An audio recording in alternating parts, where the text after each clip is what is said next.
Common নাকি skill কোনটা বেশি গুরুত্বপূর্ণ?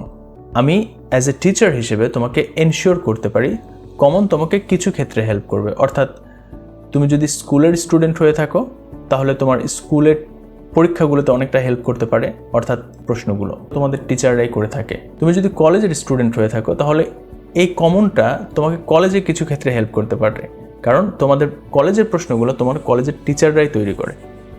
কিন্তু তুমি যদি এসএসসি পরীক্ষার কথা চিন্তা করো বা এইচএসসি পরীক্ষার কথা চিন্তা করো, মেইন যে বোর্ড এক্সাম আছে এই মেইন বোর্ড এক্সামে তোমাকে স্কিলড হতে হবে।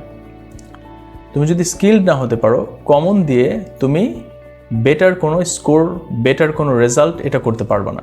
তাই আমি তোমাদেরকে বলবো, তোমরা যারা এসএসসি বা এইচএসসি ক্যান্ডিডেট আছো তারা কমনের দিকে না দৌড়ায়ে স্কিল হওয়ার দিকে দৌড়াও, যেটা তোমাদের সারা জীবনের প্রবলেম সলিউশন করতে অনেক বেশি সহায়তা করবে।